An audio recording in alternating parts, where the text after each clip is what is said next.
आग्रह करूंगा, खूब निकलिए और वोट दीजिए। आप दे भी रहे हैं, और इस तरह की भ्रामक बातों पर जरा भी विश्वास मत करिए। आरजेडी से हमको ये उम्मीद नहीं थी कि 12 बजे ही हताशा की हाय तौबा शुरू कर देंगे। ये सब बेबुनियाद है, इसकी हम भर्त्सना करते हैं, इसमें कोई तथ्य नहीं है।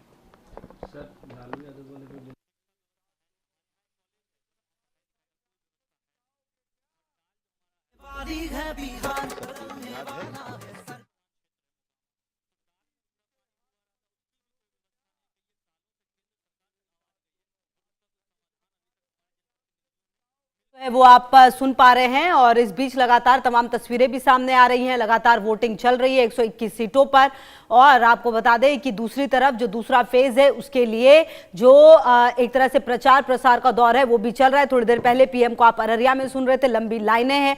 हालांकि वोटिंग परसेंटेज की अगर आप बात करें तो बहुत ही शानदार नहीं है वोटिंग परसेंटेज, तो इसलिए इंडिया न्यूज भी आपसे ये कहेगा कि अगर आपका भी शहर है जहां पर मतदान है, बिहार में आप हैं और आपके जिले में, तो जरूर निकलिए।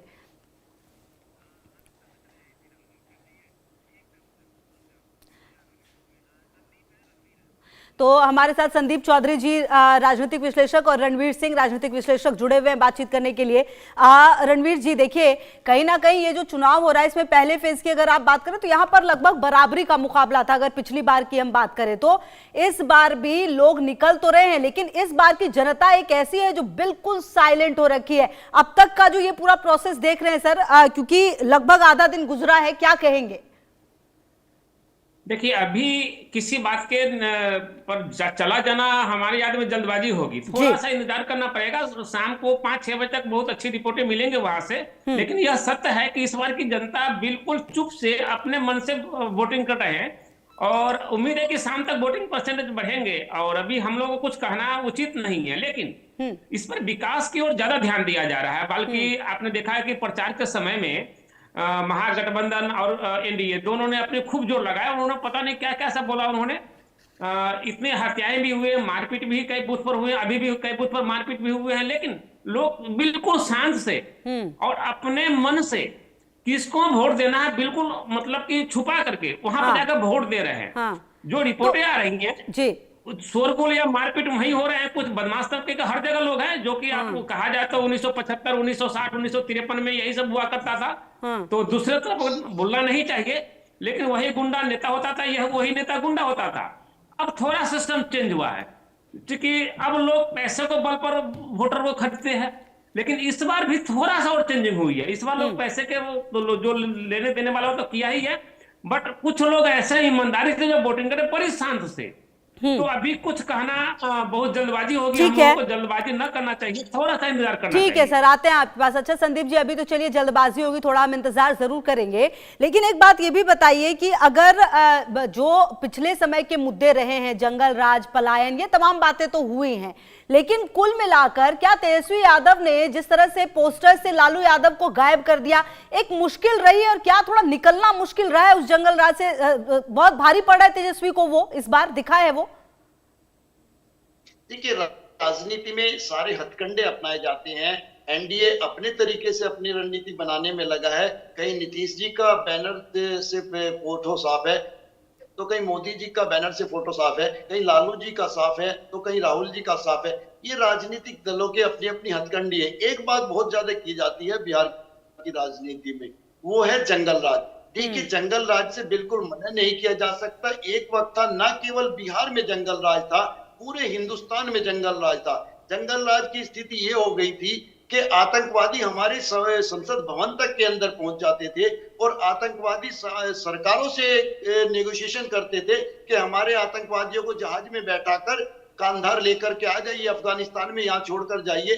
तब वो दौर हमने देखा है। बहुत ही खतरनाक दौर था। मुंबई हमला आपको आतंकवादियों का याद होगा, आपको जो मंदिर था, अक्षरधाम मंदिर, उस पे हमला याद होगा। इसी तरीके से बिहार में भी क्राइम था, तो पूरे देश में कहीं इनकार नहीं किया जा सकता। सरकारें अलग अलग रही। जब संसद में हमला हुआ अटल जी की सरकार थी, जब अक्षरधाम में हमला हुआ गुजरात में तो मोदी जी की सरकार थी, अभी जो हम जंगल राज की बात करते हैं तो वहां पर लालू जी के दौर को जंगल राज कहा जाता है, लेकिन इस दौर को आप क्या कहेंगे? अगर कोई देश का व्यक्ति, अगर आप 100 ऐसे अवार्ड जीत ले जो देश में और दुनिया ने आपको दिए हो, कहीं सेना के काम करने के लिए, कहीं पर्यावरण के साथ काम करने के लिए, और फिर आपको एनएसए में जेल में डाल दिया जाए, ये रामराज तो नहीं हो सकता। तो ऐसी ऐसी चीजें हर दौर में रही हैं, आज भी हैं, लेकिन जनता जो वोट करती है, अपनी सरकारें बनाती है। आप देखिए एक ही वक्त में कहीं जनता दल की सरकार बनती है तो कहीं बीजेपी की सरकार बनती है, कहीं आरजेडी की सरकार बनती है, कहीं किसी की सरकार बनती है, कहीं ममता जी की टीएमसी की सरकार बनती है।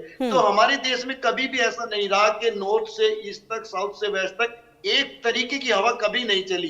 अलग अलग दलों को अलग अलग जगह अलग अलग मुद्दों पर वरीयता दी गई। अगर हम बिहार की बात करें, बिहार में जातिगत राजनीति ज्यादा हावी रहती है, जाति मैटर करती है। जो पिछड़े तबके हैं और अगड़े तबके हैं वो भी मैटर करते हैं।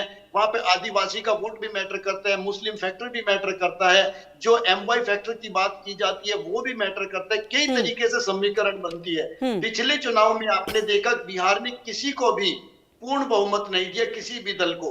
तो मिलजुल के सरकार बनानी पड़ी। जेडीयू और बीजेपी ने सरकार बनाई, आरजेडी और कांग्रेस उसमें पीछे रह गई। अब हमें देखना यह है कि जेडीयू का जो ग्राफ डाउन आया था और लोकसभा में जिस तरीके से मोदी जी का ग्राफ डाउन आया, क्योंकि मोदी जी ने भी लोकसभा में पूर्ण बहुमत की सरकार नहीं बनाई है, वो भी गठबंधन की सरकार बनी है। तो देखना ही है कि बिहार की जनता अगर उस ग्राफ को थोड़ा भी डाउन कर देती है तो आरजेडी के लिए फायदा हो सकता है, और वो ग्राफ अगर थोड़ा भी ऊपर चला जाता है तो फिर एनडीए ये बात जो आपने कही है ना। अच्छा रणवीर जी, देखिए पिछली बार का जो अगर चुनाव 2020 का देखा जाए तो 0.03% का अंतर था महागठबंधन और एनडीए में। हालांकि उसमें समीकरण कुछ अलग बैठ रहे थे, लेकिन जो प्रशांत किशोर की जन स्वराज पार्टी है, अगर उसको देखा जाए तो युवाओं का एक वर्ग है जो दिलचस्पी दिखा रहा है इसमें। उसके पक्ष में अगर मामूली वोट भी जाते हैं तो किसका गणित, वो किस गठबंधन का गणित ज्यादा बिगाड़ेगी? अब देखिए यहाँ पर दो बातें हो रही हैं। प्रशांत किशोर जो वोट काट रहे हैं वो सिर्फ एनडीए के नहीं काट रही है, बल्कि वो राजद के वोट भी काट रही है। लेकिन प्रशांत किशोर की वजह से दोनों पार्टी का नुकसान होगा। बिल्कुल। अब कितनी नुकसान होना है ये तय है कि प्रशांत किशोर को मुश्किल से 2-4 सीट आएंगे, ज्यादा सीट नहीं आना है, लेकिन नुकसान अवश्य करेगा।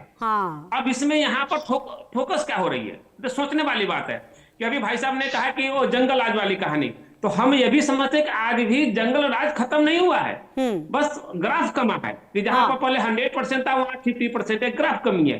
दूसरी बात प्रत्याशी के ऊपर डिपेंड करता है। अभी आपने देखा कि आरजेडी ने अभी पीछे शहाबुद्दीन के लड़का को टिकट दिया, और इधर बीजेपी वालों ने क्या कि एनडीए सरकार ने ऐसे प्रत्याशी को टिकट दिया जिन्होंने गान, देखो नाचना गाना ये सब उनका पैसा ठीक अपना का, लेकिन ऐसे प्रत्याशी को जो वोट टिकट दे करके वो हार की ओर चले गए उस सीटों पर। ये सीट बिल्कुल हार है।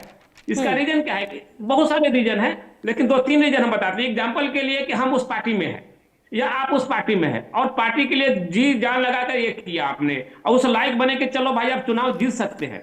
मेहनत करने के बाद बाहर से कोई आदमी आकर पैसे के बल पर चाहे जैसे भी हो और टिकट लेकर पहुंच जाता है, चुनाव